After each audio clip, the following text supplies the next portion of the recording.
not use this here and speak it.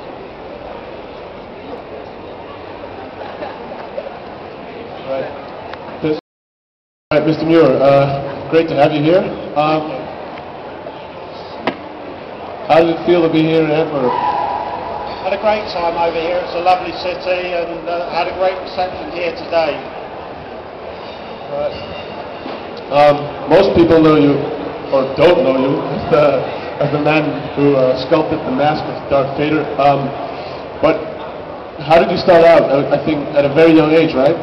Yes, I was very lucky. I was the only apprentice sculptor ever in the film industry in England, and I actually started at the age of 16, straight from school. I worked for 4 years as an apprentice, working on Hammer horror films and television, and after 4 years I left the film industry for 3 years. I had work on Bow by the Queen, Queen Mother, and prestigious work around London. And then out of the blue one day, from the guy that trained me, I had a phone call, would I go on a science fiction movie? And I was only too pleased to, and it turned out to be Star Wars. Probably a question that has been asked you a million times, but how did you cooperate with George Lucas and Ralph McQuarrie? I've seen the sketches of Mr. McQuarrie, and it differs a bit from the actual masks. Yeah, the armour, the Vader armour, was done from Ralph McQuarrie's original artwork, but the mask and the helmet were actually done from a drawing that I got from the wardrobe designer, which was just a small drawing from 3/4 angle, and from that I actually worked it up in the clay to the Vader that you actually see on the screen. But the way it happened was the mould makers on the film took a mould of Dave Prowse, who was in the suit, and created Dave Prowse in plaster. And it was on top of the plaster Dave Prowse that I worked with the clay to create Vader, knowing that it would fit back on to Dave Prowse afterwards. I can imagine, because if you see Vader now, it's with the music, the voice by James Earl Jones, but must have been a bit silly, just this guy in a suit and not hearing the voice, and you thought, what the hell is this? Yeah, I must admit, I mean, when I was working on the film, no one on the film realised what a huge hit Star Wars would be. We just thought we were working on a second-rate movie that was a low-budget film, and it wasn't until a year later when we actually went to see the crew showing, and we saw that fantastic spaceship come over, and everyone applauded. And by the end of the film, it's the only time I've ever actually seen it where a film crew get up and applaud a crew showing, because we're so used to seeing films that we've worked on, you take it all for granted, but it was so ahead of its time that everyone was just totally knocked out by it. And did you actually, did you talk a lot with George Lucas, or did you say, do this and I'll find out later? Or? George Lucas never talked much to anyone. Even Dave Prowse, that was in the set, said that he only said one line to him, and that was, "Don't walk so fast." But he did, I'd met him a few times. He actually come up and saw Vader, was happy with what he said, what he saw. People think that there were concept Vaders done, but there was never any concepts done.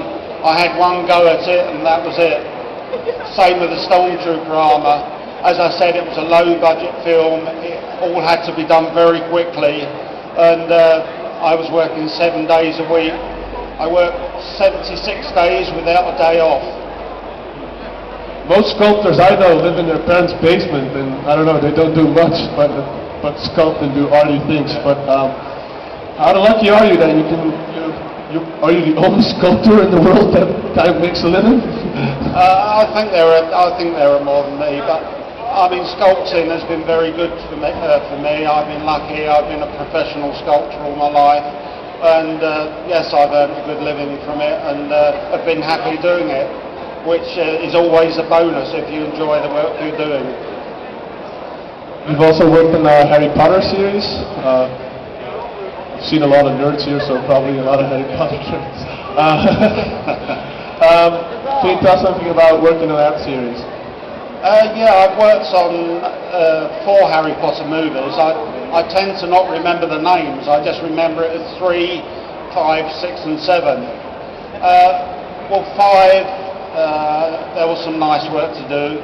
The fireplaces where they go into the Ministry of Magic in the atrium, all the ornate work that goes up 18 foot, I sculpted all that. There was a serpent I sculpted for that same set. For number 6, where they go into the cave and they go on to a crystal island. Well, that island was 50 foot long by 35 foot wide, and every bit of that island had to be sculpted in clay. So we did a polystyrene core carved first, and then all the detail was done in the clay. It was moulded and cast in fiberglass to look like crystals. Also, the whole cave, I did a 10-foot model with tiny detail. That 10 foot was 200 foot high in the cave. So it was minute detail on it. Then they scanned it, and then it was reproduced on the film, CGI'd onto the whole cave. You must be a patient man. You have to be. Has your technique changed over the course of the years? Is it now digitally that you, or is it just the same as it was, I don't know, 40 years ago? You do create new techniques in the way of working with the clay, but I still work in clay. I've just finished on the Bond film that they're making at the moment and did a 5-foot Chinese lion with lots of detail on. Well, I did a polystyrene core, but all the detail was done in clay. So we're still working. Vader was done in clay. I'm working in clay today and will be for the foreseeable future. You're also working on Thor 2. Can you tell us something about that? Yes, I've started at Shepton on Thor 2. It's very early stages. They don't actually start shooting until August. But we're busy sculpting away. I've been on that for 2 weeks, and it's a lot of very, very detailed work, very different. You've worked on the Indiana Jones movies, the 4 of them? Or 3? No, 3. All right. The last one you didn't do? No. Good for you. All right. Sorry. Yeah, I mean, I worked on the first 3, Raiders of the Lost Ark. I did a lot of the detailed work on the Ark itself. Also, the Cobra that was down in the Pit of Souls. Yeah. When they shoot from behind Harrison Ford, it's a real Cobra behind the glass screen. But when they shoot the other way towards his face, you'll see the Cobra that I sculpted. But Indiana Jones, I was on that longer, and funny enough, we were working inside the Star Wars prop room, and Jabba the Hutt was sitting there, and a lot of the Vader and the Stormtroopers were all around in boxes. But on that one, out of a tree, you see the actress was scared stiff of snakes, and a python comes down out of the tree. So I had to sculpt a 15-foot python that comes out of the tree. She grabs hold of it and chucks it across from her. Also, in the same, more or less the same scene, they were round the fire of the night time, and there were baby elephants there, and one was playing around with her back. And I actually sculpted a baby elephant's head, and they had wires going down the back. They put hairs all down the trunk, real, eyes in, and so when that trunk is feeling around the actress, it's not a real elephant, it's the one that I sculpted. Things like the heart that they take out with the double pump action, I had to sculpt that. And I went to Harefield Heart Hospital to see a heart surgeon. And I talked to him about it, and I said, what's the closest heart I can get to a human? He said, the primates. I said, well, I can't get a monkey's heart, so I ended up settling for a lamb's heart, which I got. And he said to me, well, I'm doing open heart surgery tomorrow. You can come along and watch if you want. So I declined, and I did it without. I have to wonder if you're day in, day out sculpting, do you sometimes sculpt for fun, just for your own collection? No. I've done so much sculpting over 44 years that I can't bring myself to do my own work. All right. Do we have questions from the audience?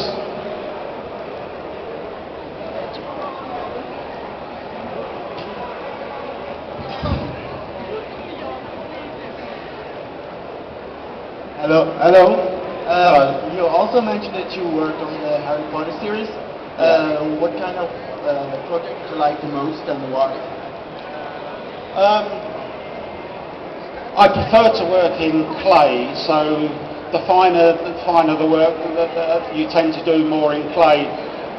A lot of the time on the big sculptures that you'll like on GoldenEye, one of the Bond movies, I did all the big Russian statues. And we did figures of Stalin to 20 foot high, Lenin 17 foot. And although when you see them on screen you might think they're in bronze or they're stone because that's how they're painted to look, they're actually polystyrene, or you call it styrofoam out here, I think. So we actually use hot wires to do the profiles, and then it's all carved by hand with nail brushes, wire brushes, knives. Which is hard work. The detail isn't quite as fine because you can't get the detail that you can in clay. So clay work I prefer to do. Thank you. Thank you.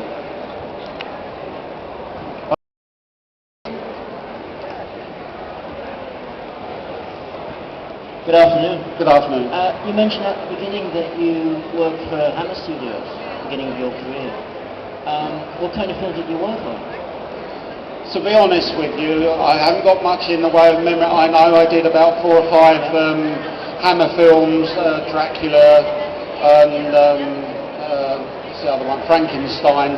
But what they were called, what work I did on them, I can't remember much about that. I've got a very good memory for the work that I did, but going back to the apprenticeship, not so. But I can remember, there was a film called The Boyfriend with Twiggy in, and I did some big mushrooms, and there was a film called Digby the Biggest Dog, and we did the inside of the mouth. I can remember stuff, but the Hammer films didn't always have an awful lot of sculpting on. It would just be maybe a small coat of arms or something for the set. But sorry, I can't remember too much about those. Questions? No? Okay. Can I have a big round of applause for Mr. Brian Muir?